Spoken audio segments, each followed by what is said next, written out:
కొన్నిసార్లు ఓడుతాం, కొన్నిసార్లు పోరాటాలు చేస్తాం. అయినంత మాత్రాన గెలిచినప్పుడు పొంగిపోయేది లేదు, కళ్ళు నెత్తికెక్కించుకునేది లేదు.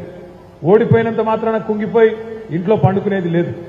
తప్పకుండా ప్రజలు ఇచ్చిన బాధ్యత, ప్రజలు ప్రధాన ప్రతిపక్షంగా మీరు కొట్లాడండి. మీకు 2 సార్లు అవకాశం ఇచ్చినాం ప్రభుత్వంలో, ఈసారి మీరు ప్రధాన ప్రతిపక్షంగా పనిచేయండి అని చెప్పి 39 సీట్లు ఇచ్చి మనను ప్రజల తరపున కొట్లాడమని చెప్పి ఒక బాధ్యత అప్పచెప్పింది. ఆ బాధ్యత నిర్వర్తిస్తూ ఆ క్రమంలో ఇలా ఎన్నో రకాల అంశాలు తీసుకొని ముందుకు పోతా ఉన్నాం. కేసీఆర్ గారు పెద్దలు మన తెలంగాణ రాష్ట్ర సాధన కోసం 14 ఏళ్లు కష్టపడడమే కాకుండా ఆఖరికి చావు నోట్లో తలబెట్టి తెలంగాణ తెచ్చిన నాయకుడు మన నాయకుడు కేసీఆర్ గారు. అందుకే తెలంగాణ ప్రజలు ఏ నాయకుడైతే పోరాడి తెలంగాణ తెచ్చిండో ఆయన చేతుల్లో అయితేనే తెలంగాణ బాగుంటుందని చెప్పి 10 ఏళ్లు మనకు అవకాశం ఇచ్చింది. అవకాశం ఇచ్చినప్పుడు చాలా పని చేసినాం. మంచినీళ్ల సమస్య పరిష్కారం చేయడం కానీ, సాగునీటి సమస్య పరిష్కారం చేయడం కానీ, కరెంటు సమస్య పరిష్కారం చేయడం కానీ, పేదవాళ్లను కడుపులో పెట్టుకొని చూసుకోవడం, 200 రూపాయల పెన్షన్ 2000 చేయడం, పేదింటి ఆడపిల్ల పెళ్లైతే 1,116 రూపాయలు ఇవ్వడం, పేదింటి ఆడబిడ్డ ప్రసవానికి పోతే కేసీఆర్ కిట్లు ఇవ్వడం, ఆ పిల్లలు స్కూల్కి పోతే బ్రహ్మాండమైన భోజనం పెట్టడం, ఇట్లా ఎన్నో కార్యక్రమాలు. కొత్త మెడికల్ కాలేజీలు, కొత్త పాఠశాలలు, 1-2 కాదు, 10 ఏళ్లలో చాలా పనులు చేసుకున్నాం. సరే, కారణమైన ఏదైనప్పటికీ ప్రజలు ఒక్కసారి వేరే వాళ్ళకి ఛాన్స్ ఇద్దాం, 10 ఏళ్లు కేసీఆర్ కు టీఆర్ఎస్ కి ఇచ్చినాం కదా అని చెప్పి ఈసారి కాంగ్రెస్ పార్టీకి అవకాశం ఇచ్చింది. కానీ ఒక్కసారి మీరు గుర్తు తెచ్చుకోండి, ఎన్ని అబద్దాలు చెప్పింది కాంగ్రెస్ పార్టీ అధికారంలోకి రావడానికి. అరిచేతిలో వైకుంఠం చూపెట్టి 420 హామీలిచ్చి 420 హామీలిచ్చి ఇలా గద్దెనెక్కి కూర్చున్నాడు కాంగ్రెస్ పార్టీ ముఖ్యమంత్రి రేవంత్ రెడ్డి గారు. ఎన్ని చెప్పిండు యాదకుండాలా మీకు? ఇక్కడున్న రైతు బిడ్డలు, మా గట్కేసర్ వాళ్ళు గుర్తు తెచ్చుకోండి. డిసెంబర్ 9 నాడు నేను ముఖ్యమంత్రి అవుతున్నా, కాంగానే 2 లక్షల రుణమాఫీ మీద సంతకం పెడతా, ఇప్పటిదాకా లోన్ తెచ్చుకోని వాళ్ళు ఉంటే పరుగున వండి పోయి బ్యాంకుకు పోయి 2 లక్షలు తెచ్చుకోండి అని చెప్పిన మాట మర్చిపోవద్దు.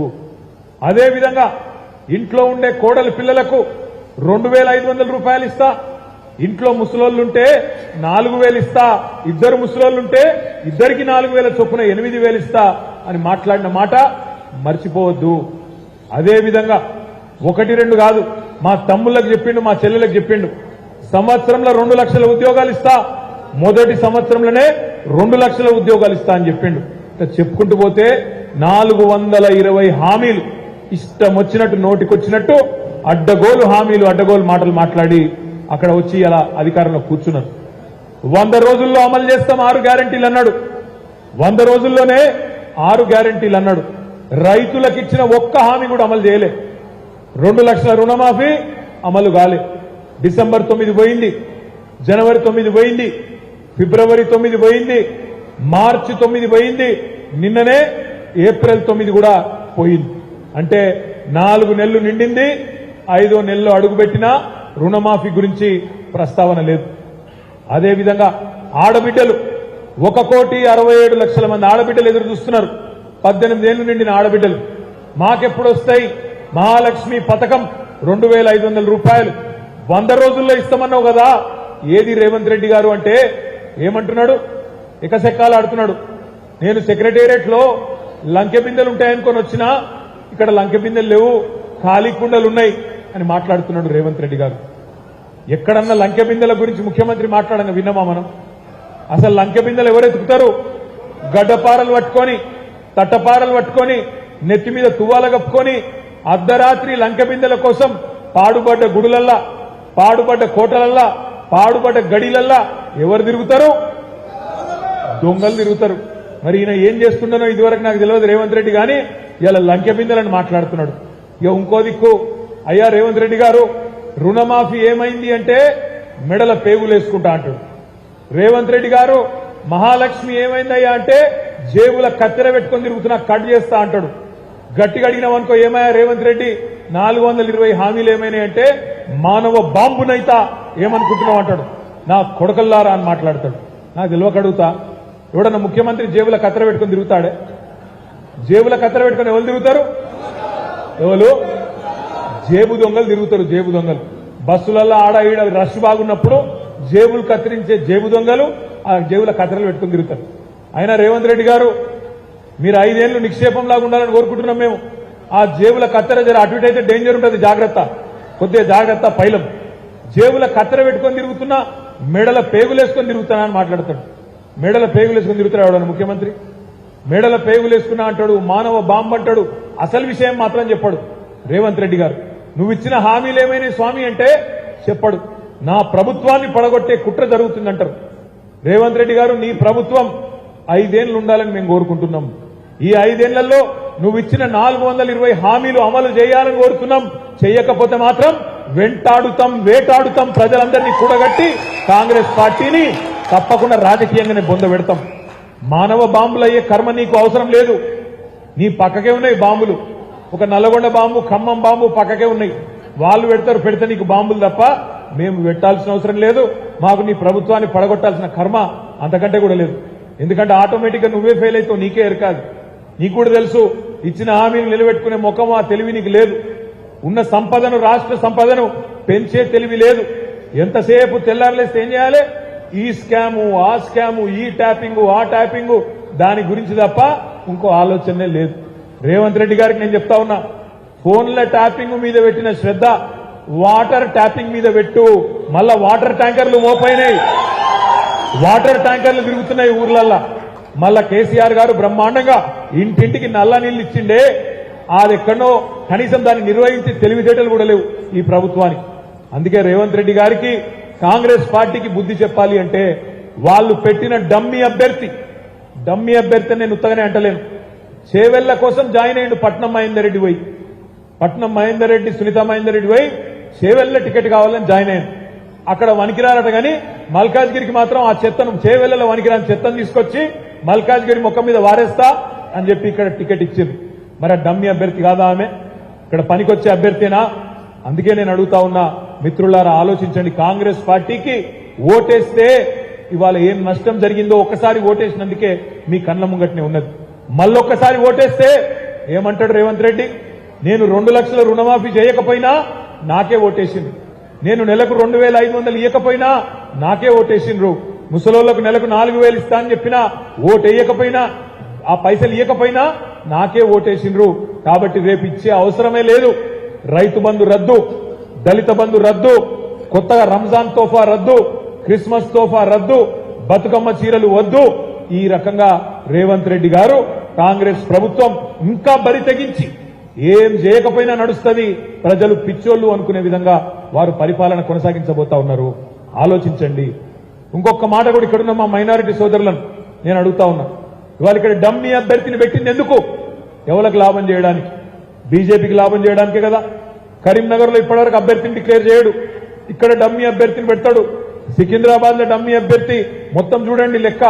కొన్ని చోట్ల బీజేపీ గెలవాలా, కొన్ని చోట్ల కాంగ్రెస్ గెలవాలా, ఇద్దరమే ఉండాలి తప్ప కేసీఆర్ ఉండొద్దు, బీఆర్ఎస్ ఉండొద్దు అనేది ఈ 2 పార్టీల పంతం. అందుకే ఆలోచన చేయాలా. ముఖ్యంగా పాపం రాహుల్ గాంధీ గారిని కూడా రేవంత్ రెడ్డి గారు పిచ్చోని చేస్తా ఉన్నాడు. రాహుల్ గాంధీ ఏమనుకుంటుండంటే, నేను చేసిన ముఖ్యమంత్రి ఈయనను, నా కోసం పనిచేస్తున్నాను రాహుల్ గాంధీ అనుకుంటుండు. కానీ రేవంత్ రెడ్డి గారి మాటలు చూడండి, ఆయన వ్యవహారం చూడండి. రాహుల్ గాంధీ పాపం ఢిల్లీలో అక్కడెక్కడో పైన ఉత్తర భారతదేశంలో భారత్ జోడో యాత్ర అని తిరుగుతున్నాడు. ఆయనలో చెప్తున్నాడు రాహుల్ గాంధీ, చౌకీదార్ చోర్ హై అంటున్నాడు రాహుల్ గాంధీ. చౌకీదార్ అంటే ఎవరు? చౌకీదార్ ఎవరు? చౌకీదార్ చోర్ హై అని రాహుల్ గాంధీ అంటాడు. రేవంత్ రెడ్డి ఏమంటుండి ఇక్కడ, చౌకీదార్ చోర్ నహీ హై, హమారే బడే బాయి హై, హమారే బడే బాయి హై, నరేంద్ర మోడీ మేరా బడా బాయ్ అని ఇక్కడ రేవంత్ రెడ్డి. అక్కడ రాహుల్ గాంధీ అంటాడు అదానీ ఫ్రాడ్ హై, అదానీ అంటాడు దొంగ. 609వ స్థానంలో ఉండే ధనవంతుల లిస్టులా మోడీ వచ్చినాక 2వ స్థానానికి వచ్చిండు, అదానీ ఫ్రాడ్ అని చెప్పి రాహుల్ గాంధీ అంటున్నాడు. రేవంత్ రెడ్డి ఏమంటుండు, అదానీ ఫ్రాడ్ నహీ హై, అదానీ హమారే ఫ్రెండ్ హై, హమ్ తెలంగాణ కో ఉస్కో లాలేంగే, ఉస్కో రెడ్ కార్పెట్ వెల్కమ్ దే దేంగే అని చెప్పి దావోస్ లో అలై బలై చేసుకొని ఒక దిక్కు రాహుల్ గాంధీ తిడతాడు, ఇంకో దిక్కు ఈయనేమో కౌగిలించుకుంటాడు.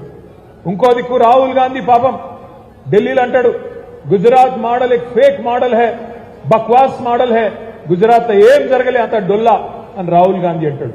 రేవంత్ రెడ్డి ఏమంటుండు, లేదు లేదు తెలంగాణను గుజరాత్ రాష్ట్రాలని తీసుకపోతా, గుజరాత్ మॉडल बहुत अच्छा है, गुजरात मॉडल मेरे को बहुत पसंद है అని రేవంత్ రెడ్డి అంటాడు. ఢిల్లీలో రాహుల్ గాంధీ ఏమో लिकर स्कैम नहीं कुछ नहीं, अरविंद केजरीवाल को गलती से अरेस्ट करे, ये नाइंसाफी है, ఇది అన్యాయం, అరవింద్ కేజ్రీవాల్ అరెస్ట్ చేసుడు లిక్కర్ స్కామే లేదు అని రాహుల్ గాంధీ అంటాడు ఢిల్లీలో. ఇక్కడ రేవంత్ రెడ్డి ఏమంటాడు, లేదు లేదు కేసీఆర్ బిడ్డను అరెస్ట్ చేసుడు కరెక్టే, లిక్కర్ స్కామ్ జరిగింది అని రేవంత్ రెడ్డి మాట్లాడతాడు. అంటే కాంగ్రెస్ లోనే అటు రాహుల్ గాంధీ ఇక్కడ రేవంత్ రెడ్డి రెండు నాలుకలు. చౌకీదార్ చోర్ है राहुल गांधी, चौकीदार हमारे बड़े भाई है रेवंत रेड्डी, अदानी फ्रॉड है राहुल गांधी, अदानी हमारे फ्रेंड है रेवंत रेड्डी, लिकर स्कैम है रेवंत रेड्डी, लिकर स्कैम कुछ नहीं है राहुल गांधी, गुजरात मॉडल फेक है राहुल गांधी, गुजरात मॉडल बहुत अच्छा है రేవంత్ రెడ్డి. ఆలోచించుకోండి దయచేసి కాంగ్రెస్ ఓటేసే మిత్రులు ఆలోచించండి. ఎందుకంటే మీరు వేసే ఒక్కొక్క ఓటు రేపు ఏం జరుగుతుందంటే పార్లమెంట్ ఎన్నికల తర్వాత ఒక 25-30 మంది ఎమ్మెల్యేలను తీసుకొని కాంగ్రెస్ వాళ్ళను బీజేపీలకు జంపు కొట్టే మొట్టమొదటి నాయకుడు రేవంత్ రెడ్డి గారే కాబోతున్నారు. ఇది రాసి పెట్టుకోండి. ఇవాళ నేను చెప్తే మీకు కొద్దిగా ఎక్కువ చెప్తుండేమో అనిపిస్తుంది, ఒక ముఖ్యమంత్రి పార్టీ మారతాడా అనిపిస్తుంది. కానీ చూడు ఏమైతుందో దేశంలో 8 ప్రభుత్వాలు గులగొట్టిండు నరేంద్ర మోడీ. గత 10 ఏళ్లలో ప్రజలు ఎన్నుకున్న ప్రభుత్వాలు కర్ణాటకలో మధ్యప్రదేశ్లో ఒక దగ్గర కాదు, ఎవ్వని బతకనిస్తలేడు. అయితే నువ్వు నా జేబులు ఉండాలి, లేదంటే జైలు ఉండాలి. ఇది నరేంద్ర మోడీ సిద్ధాంతం. అయితే నువ్వు నా జేబులు ఉండాలి, లేకపోతే జైలు ఉండాలి, అంతే తప్ప మధ్యలో ఎక్కడ ఉండని అని చెప్పి నరేంద్ర మోడీ. అందుకే రేవంత్ రెడ్డి కూడా భయం పట్టుకున్నది, ఏం చేస్తాడో ఏడ కొప్ప పుచ్చుకుంటాడో అని భయంతోని ముందు నేనే జంపు కొడతా అని చెప్పి రంగం సిద్ధం చేసుకుంటా ఉన్నాడు.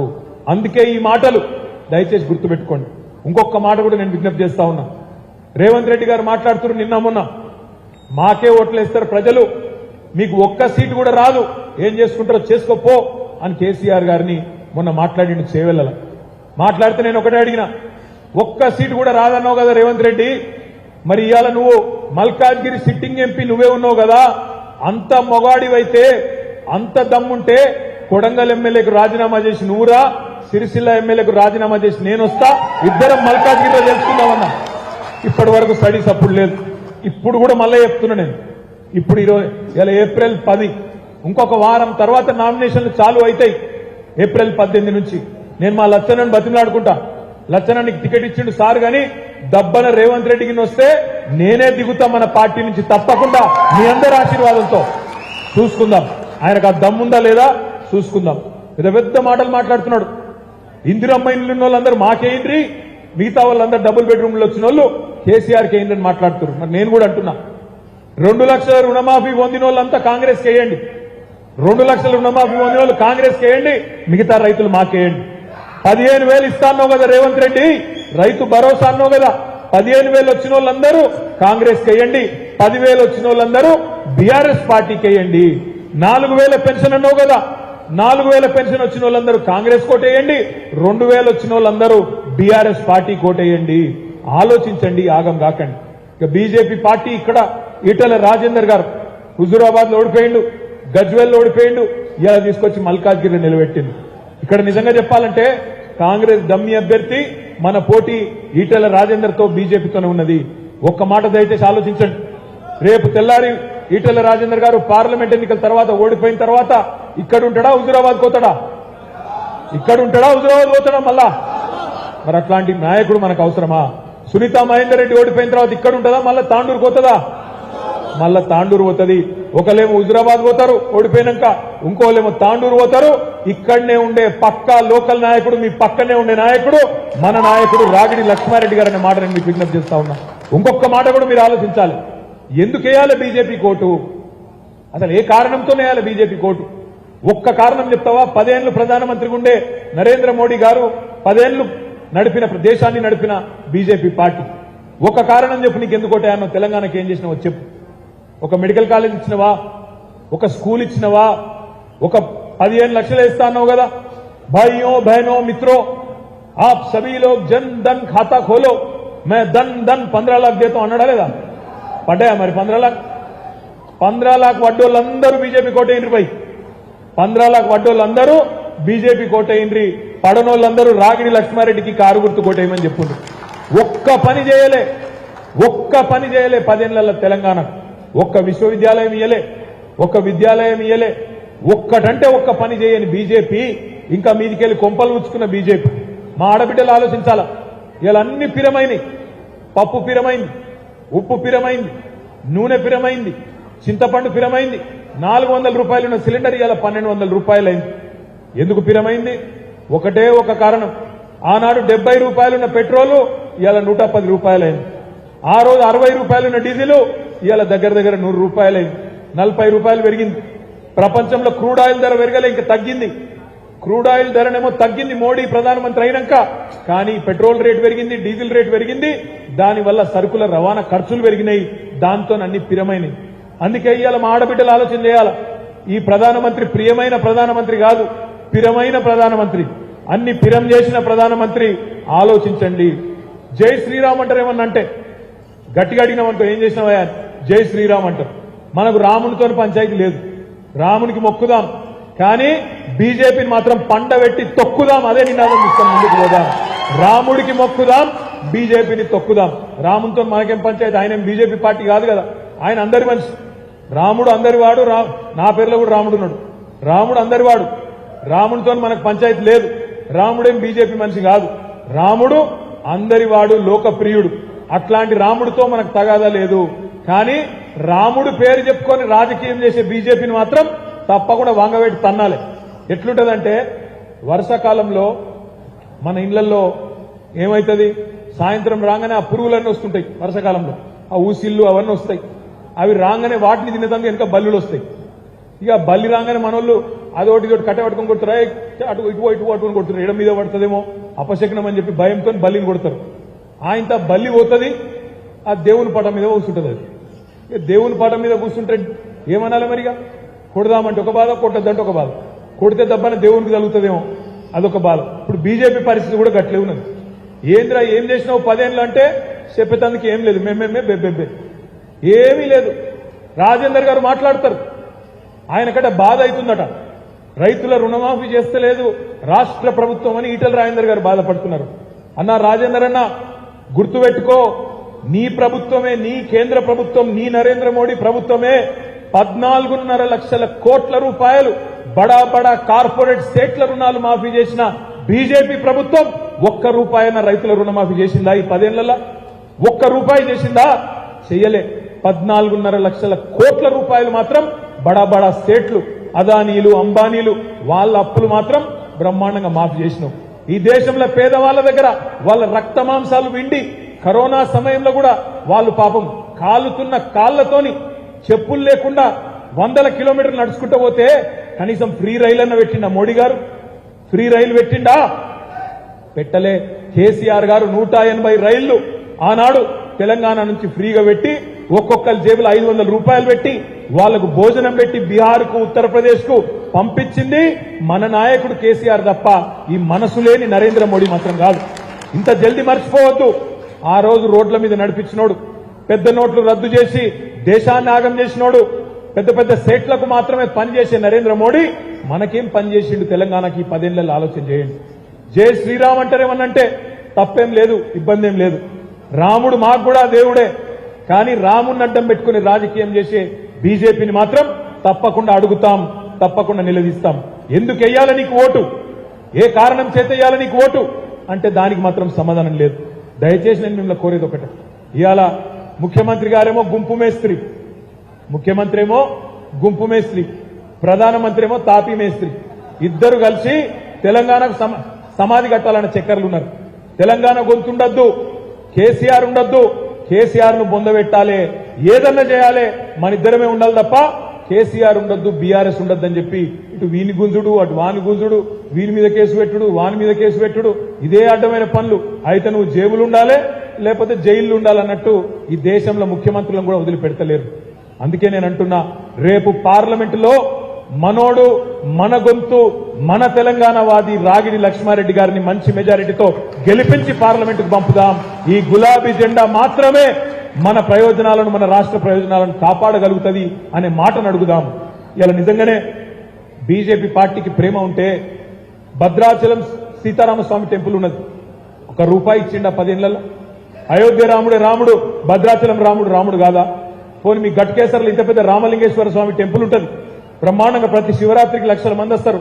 ₹1 ఇచ్చిండా కిషన్ రెడ్డి? ₹1 ఇచ్చిందా బీజేపీ ప్రభుత్వం? మరి మీ గట్కేసర్ రామలింగేశ్వర స్వామికి రూపాయి ఇయ్యని ఈ బీజేపీ పార్టీకి ఓటేద్దామా? మనం కూడా కట్టినాం గుడి పక్కనే యాదాద్రి, ఎంత అద్భుతంగా కట్టినాం. కానీ మనం రాజకీయం చేసినామా? లక్ష్మీ నరసింహస్వామి దేవాలయాన్ని అడ్డం పెట్టుకొని లక్ష్మీ నరసింహస్వామి ఫోటోలు ఇంటింటికి పంపి చిల్లర రాజకీయం చేసినామా? చెయ్యలే. దేవుడు దేవుడే, ధర్మం ధర్మమే, రాజకీయం రాజకీయమే.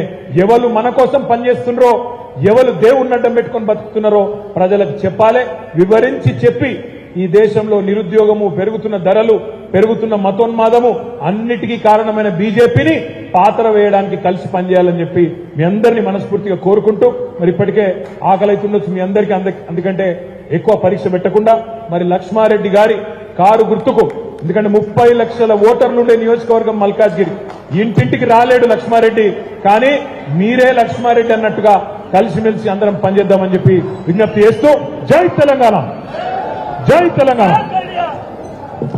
లక్ష్మారెడ్డి గారు అదే మాదిరిగా నేనే అనుకుంటే నన్ను మించిండు. జై తెలంగాణ.